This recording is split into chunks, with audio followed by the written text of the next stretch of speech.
Hi again, everyone. Jeff Pirishad here for Swish 710 Bowling with another bowling ball review. Today we're going to take a look at the Radical Rattler. The Radical Rattler is one of the newest releases by the good folks at Radical Bowling. It has an RG of 2.48 and a differential of 0.035, which means it's a lower mid differential ball. It's solid and the surface is at 4,000.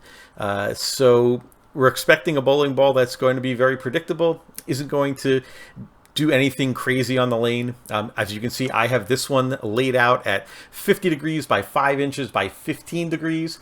And you can see the final numbers and the layout. Pin is way up high. So let's take it out to the lanes and see what it looks like. As you watch the shots I throw, I'll explain the reasoning behind why I drill the ball the way I did. I like lower differential balls because they're good for control for me. With my rev rate, sometimes I get into trouble when the back ends are really sharp. But I tend to drill them a little stronger because they have a habit of running out of energy for me. But the problem is I drill them strong and they just don't have the guts in the ball because they're usually not very strong core where they do much on the back end. So I thought, well, let's drill this one with the pin up high to get it to flare. And with the high pin and the small pin buffer, the very small VAL angle, that should get the ball to be really responsive. And I think the results were really good here. The Rattler had no problem revving up, and it was a lot more angular than I thought it would be, as you can see from that 9-pin there. This ball turned the corner as long as I didn't really pinch it in. When I got it out like that shot, make sure it hits the dry, because again, it's not the strongest ball in the world. It had plenty of back end. But when I leaked it in a bit like that shot, it still tended to squirt a little bit. I could probably fix that by changing the cover a little. As you saw, the ball comes 4,000 out of the box. I could take that down if I wanted to, and that would probably fix some of that issue, but I'm not sure that I want to right now.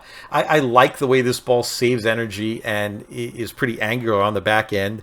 It revs up really well on the back end, more than I thought it was going to, but I guess the lower RG contributes to that, but the 4,000 on the cover, and it's sort of a relatively clean cover, helps the ball to get down the lane even though it's revving up, so it saves a bunch of energy for the back end. So I thought that was kind of an interesting mix. I like what Radical has done here with that.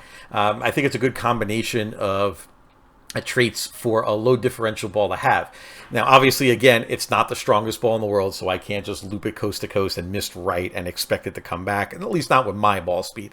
But if I kept it in front of me, the ball was fantastic. Liked it a lot, and I can definitely see myself using this ball on some maybe broken down lane conditions in tournaments for sure.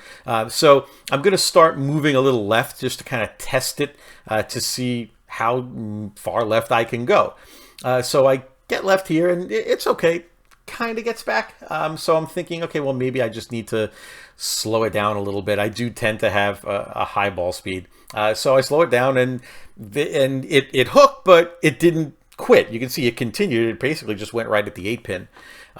So I was kind of happy about that. Now that one, I threw it a little hard. So I thought, okay, well, I'm going to slow down, and if I slow down, that should come back. But that ball hooked. So I thought, okay, golden rule. You see hook, you move left. Period. End of story. So I'm like, okay, let's just go left.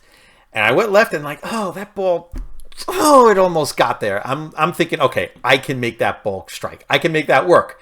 So I tried it again, and well, golden rule. You see hook, you move left. So I just said, okay, fine, I'll keep going left.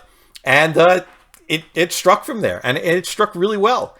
I was actually pretty impressed that I was this deep on a relatively fresh house shot. I could get this ball to actually corner that way.